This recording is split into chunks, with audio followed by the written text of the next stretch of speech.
Dopo l'arresto in Francia, nella tarda notte di martedì, Michel Platini è stato rilasciato. Per l'ex calciatore ed ex presidente dell'UEFA l'accusa di corruzione nelle procedure d'assegnazione dei mondiali del 2022 in Qatar. L'ex campione francese è stato interrogato in relazione all'inchiesta su presunti atti di corruzione nelle procedure che hanno portato alla scelta del paese mediorientale per la massima competizione calcistica. A riportarlo France Football citando l'entourage di Platini. Non è più in stato di fermo, è stato alzato un polverone per niente, ha dichiarato ai media il suo avvocato William Bardon all'uscita dalla sede dell'ufficio centrale dell'anticorruzione a Nanterre.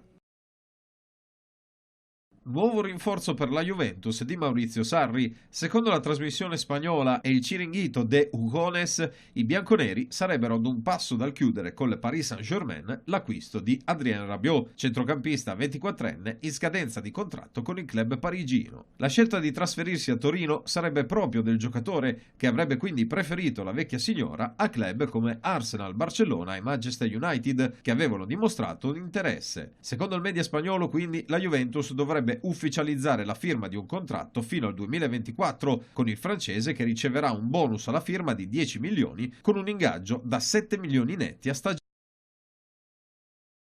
Il Manchester United è disposto a tutto pur di trattenere la sua stella, Paul Pogba. Gli inglesi sono pronti a proporre un importante rinnovo di contratto al francese per convincerlo a restare in Inghilterra, e lo riferisce il quotidiano britannico Daily Mail. Il centrocampista della nazionale transalpina ha manifestato la volontà di affrontare una nuova sfida e sulle sue tracce ci sono già Real Madrid e Juventus. Ma lo United non è intenzionato a far partire il francese se non per un'offerta ben superiore agli 89 milioni di sterline. Secondo il Daily Mail, i Red Devils starebbero provando a convincere il proprio campione con un rinnovo da 500.000 sterline a settimana, 30 milioni all'anno, il doppio di quanto guadagna con l'attuale contratto.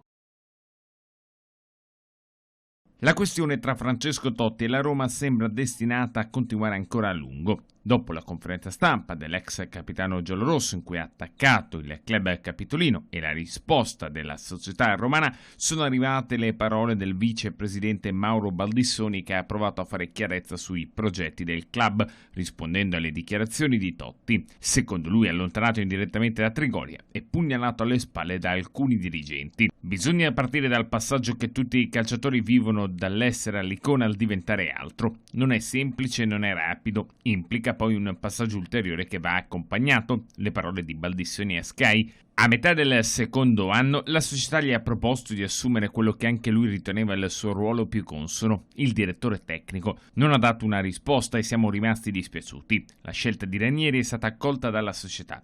Poi la scelta di andare a convincere Conte, anche lì il club l'ha voluto seguire. Non lavoro nell'area tecnica e non so se altre sue considerazioni non siano state prese. Il lavoro resta di squadra e nessuno può decidere da solo.